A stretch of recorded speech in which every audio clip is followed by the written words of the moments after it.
I'm happy to join with you today in what will go down in history as the greatest demonstration for freedom in the history of our nation. 50 years ago, a great American, in whose symbolic shadow we stand today, signed the Emancipation Proclamation. This momentous decree came as a great beacon light of hope to millions of Negro slaves who had been seared in the flames of withering injustice. It came as a joyous daybreak to end the long night of their captivity. But 100 years later, the Negro still is not free. 100 years later, the life of the Negro is still sadly crippled by the manacles of segregation and the chains of discrimination. 100 years later, the Negro lives on a lonely island of poverty in the midst of a vast ocean of material prosperity. 100 years later, the Negro is still languishing in the corners of American society and finds himself in exile in his own land. So we have come here today to dramatize a shameful condition. In a sense, we have come to our nation's capital to cash a check. When the architects of our republic wrote the magnificent words of the Constitution and the Declaration of Independence, they were signing a promissory note to which every American was the full heir. This note was a promise that all men, yes, black men as well as white men, would be guaranteed the unalienable rights to life, liberty, and the pursuit of happiness. It is obvious today that America has defaulted on this promissory note insofar as her citizens of color are concerned. Instead of honoring this sacred obligation, America has given the Negro people a bad check. A check which has come back marked insufficient funds. But we refuse to believe that the bank of justice is bankrupt. We refuse to believe that there are insufficient funds in the great vault of opportunity of this nation. So we have come to cash this check. A check that will give us upon demand the riches of freedom and the security of justice.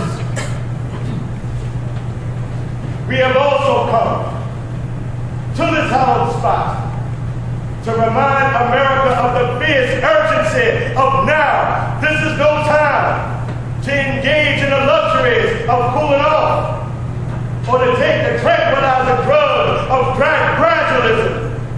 Now is the time to make real the promises of democracy. Now is the time to rise out of the dark and desolate valley of segregation to the sunlit path of racial justice. Now is the time to lift our nation from the quicksands of racial injustice to the solid rock of brotherhood. Now is the time to make justice a reality for all God's children. It would be fatal for the nation to overlook the urgency of the moment. This sweltering summer of the Negro's legitimate discontent will not pass until there is an invigorating autumn of freedom and equality. 1963 is not an end, but a beginning. Those who hope that the Negro needed to blow off steam and will be content will be in for a rude awakening if the nation returns to business as usual. There will be neither rest nor tranquility in America unless the Negro is granted his citizenship rights. The whirlwinds of revolt will continue to shake the foundations of our nation until the bright day of justice emerges. But there is one thing I must say to my people who stand on the warm threshold which leads into the palace of justice. In the process of gaining our rightful place, we must not be guilty of wrongful deeds. Let us not satisfy our thirst for freedom by drinking from the cup of bitterness and hatred. We must continue to conduct our struggle on the highway of dignity and discipline. We must not allow our creative protests to degenerate into physical violence. Again and again, we must rise to the majestic heights to meet physical force with soul force. The marvelous new militant tag, which has engulfed the Negro community, must not lead us to the mistrust of all white people. For many of our white brothers, as evidenced by their presence here today, have come to realize that their destiny is tied up with our destiny.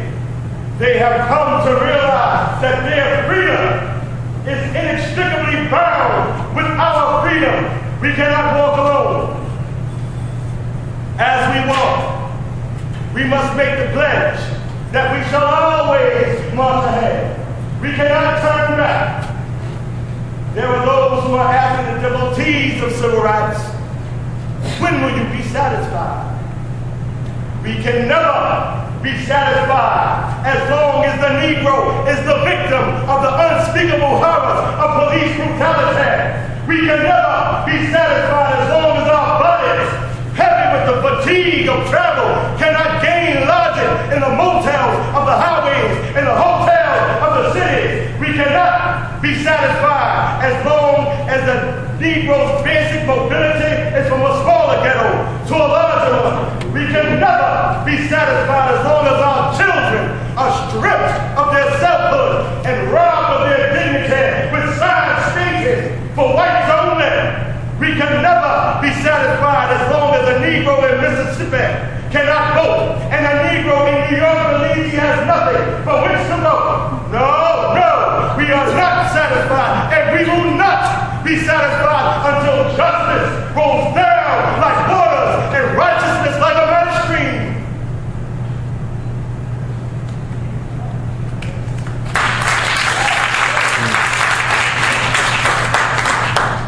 I'm not unmindful that some of you have come here today from great trials and tribulations.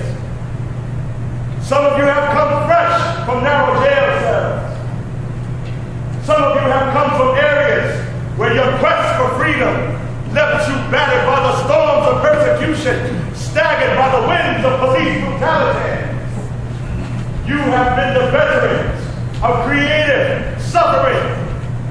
Continue to work with the faith that unearned suffering is redemptive. Go back to Mississippi. Go back to Alabama. Go back to South Carolina. Go back to Georgia. Go back to Louisiana. Go back to the slums and ghettos of our northern cities, knowing that the situation can and will be changed. Let us not wallow in the valley of despair. I say to you today, my friends, so even though we face the difficulties of today and tomorrow, I still have a dream.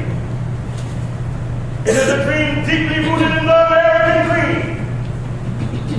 I have a dream that one day this nation will rise up and live out the true meaning of its creed. We hold these truths to be self-evident, that all men are created equal. I have a dream that one day on the red hills of Georgia, the sons of former slaves and the sons of former slave owners will be able to sit down at the table of brotherhood. I have a dream that one day even the state of Mississippi, a state sweltering with the heat of injustice, sweltering with the heat of oppression, will be transformed into an oasis of freedom and justice.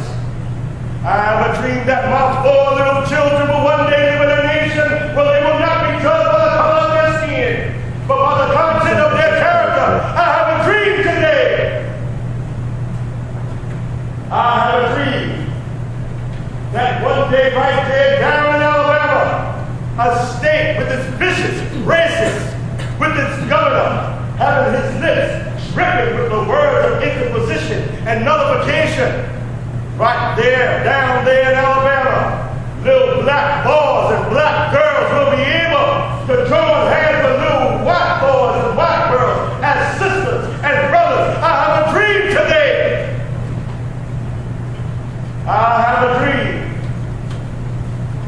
that one day every valley shall be exalted, every hill and every mountain shall be made low, the rough places will be made plain, and the crooked places will be made straight, and the glory of the Lord shall be revealed, and all flesh shall see it together.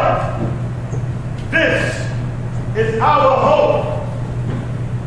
This is the faith I go back to the South with. With this faith, we will be able to hew out of the mountain of despair a stone of hope. With this faith, we will be able to transform the jangling discords of our nation into a beautiful symphony of brotherhood. With this faith, we will be able to work together, to pray together, to struggle together, to go to jail together, to stand up for freedom together, knowing we will be free one day. This will be the day when all God's children will be able to sing with new meaning. My country, 'tis of thee, sweet land of liberty, of thee I sing, land where my fathers died, land of the pilgrim's pride, from every mountainside, let freedom ring. And if America is to be a great nation, this must become true. So let freedom ring from the gorgeous hilltops of New Hampshire. Let freedom ring from the mighty mountains of New York. Let freedom ring from the high Alleghenies of Pennsylvania. Let freedom ring from the snow-capped Rockies of Colorado. Let freedom ring from the curvaceous slopes of California. But not only that, let freedom ring from Stone Mountain of Georgia. Let freedom ring from Lookout Mountain of Tennessee. From every hill and every molehill. Let freedom ring from Mississippi, from every mountainside. Let freedom ring.